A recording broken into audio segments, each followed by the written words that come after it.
له. عطنا يا شيخ. طبعا احنا بدنا نخرجكم من عالم السجون. اي اعطونا يا شيخ حاجه تفرحنا الله يحفظكم. صح. احنا ذكرنا يعني ثمره من ثمار الصحبه الصالحه. صار لي موقف جميل وصراحه اثر في قلبي كثير.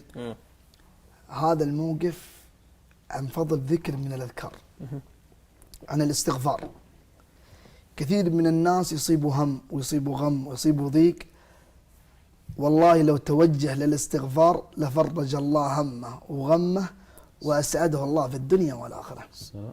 كنت يوم من الأيام ألقي محاضرة في جامع الأمير سلطان عندنا في مكة، صلى الله أن يرحم الأمير سلطان.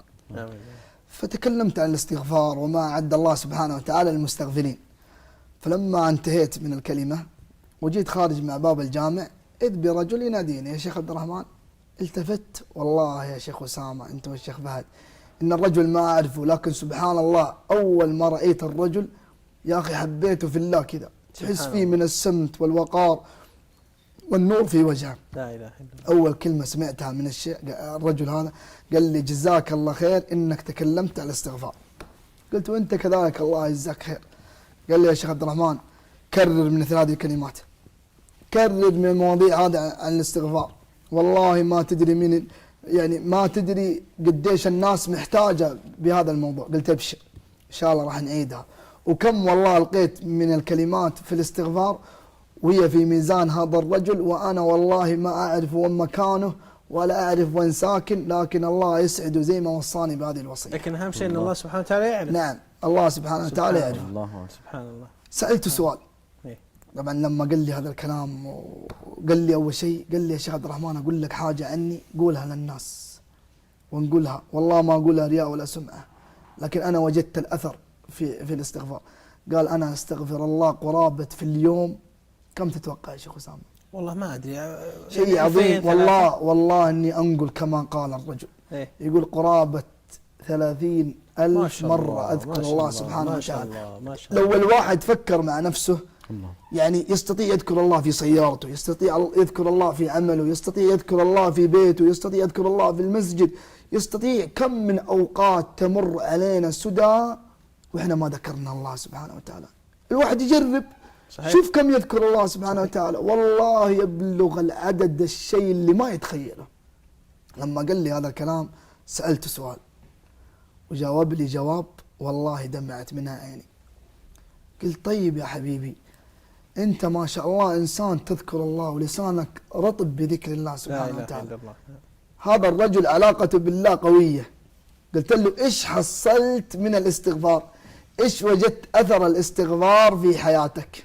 جميل، سؤالك ترى في محله. تعرفون إيش قال لي؟ هذا اللي نبغى. قال لك أرسل رسالة لكل من يسمعني، اللي مديون، اللي يريد الزواج، اللي يبحث عن الوظيفة، اللي مهموم، اللي يبغى السعادة، اللي يبغى الراحة. قال لي هذا الرجل: والله ما رفعت يدي أطلب الله حاجة إلا قضى الله حاجتي. لا إله إلا الله. إلا أعطانا الله سبحانه وتعالى سؤالي.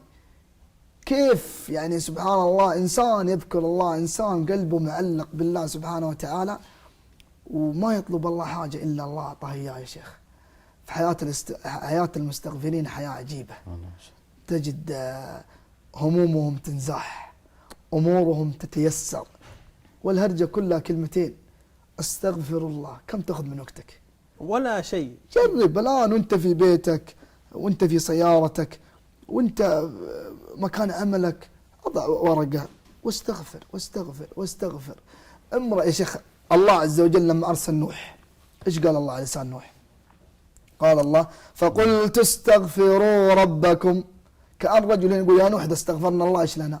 قال الله: إنه كان غفارا. يغفر الله ذنوبك، يرسل السماء عليكم مدرارا، يرزقنا الله بالأمطار، ويمددكم بأموال وبنين. فقط لا، ويجعل لكم جنات ويجعل لكم أنهارا. الله أكبر، فضائل عظيمة وثمار عظيمة. لكن السؤال: أين المستغفرين؟ الله. أين المستغفرين؟ ترى مشكلتنا أن نبث أحزاننا وهمومنا للخلق. صحيح.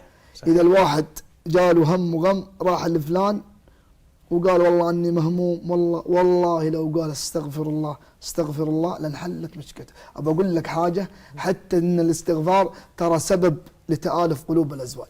سبحان الله. يقول احد الاخوان والاحباب اللي اعرفهم انا، صارت بيننا كذا في جلسه وحديث الاستغفار، فذكر الشيء هذا عن نفسه. يقول اذا حصلت بيني وبين زوجتي مشكله وصار في شجار، تعرف بعض النساء اذا صار شجار طلقني وما طلقني تصيح اذا طلقتها.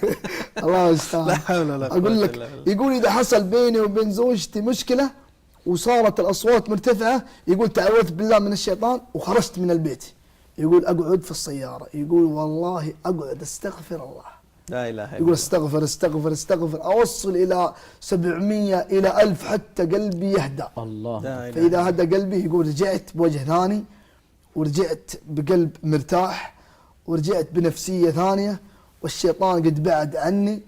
وجيت دقيت، يقول والله ادخل والقى الوجه اللي قدامي كمان متغير، حتى زوجتي يقول القاها متغيره. لا اله الا شوف سبحان الله كيف الاستغفار. الله أكبر. يا اخي من عاش مع الله طاب عيشه، لا اله. ومن عاش مع نفسه وهواه طال طيشه. الله. انت استغفر وابشر من الله عز وجل كل خير.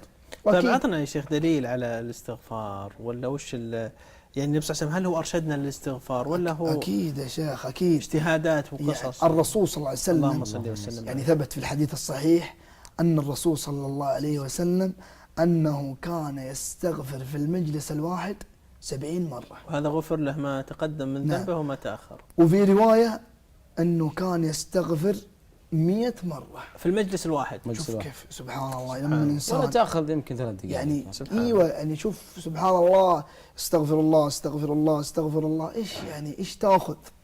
يعني شيء عجيب. بل يا شيخ انا بسألك سؤال واسأل الشيخ فهد واسأل المستمعين جميعا، في احد منا يخلو من خطأ؟ ابدا. في احد منا يخلو من ذنب؟ لا. كلنا اصحاب ذنوب وخطايا. صلى الله عليه وسلم. شوف سبحان الله، الله ايش ارشدنا؟ الله ايش علمنا؟ الله ايش قال لنا في القرآن؟ انت اذا اذنبت، اذا ظلمت نفسك، اذا اخطيت، تبغى ربي يغفر لك، تبغى ربي يسامحك، اسمع ماذا يقول الله. يقول الله سبحانه وتعالى في القرآن: ومن يعمل سوءا او يظلم نفسه، ومن يعمل سوءا او يظلم نفسه، ايش يسوي؟ ثم يستغفر الله، شوف الرد من الله، يجد الله غفورا رحيما. سبحان الله أكبر. أكبر. استغفر الله استغفر الله استغفر الله، تجد الله غفورا رحيما. جميل.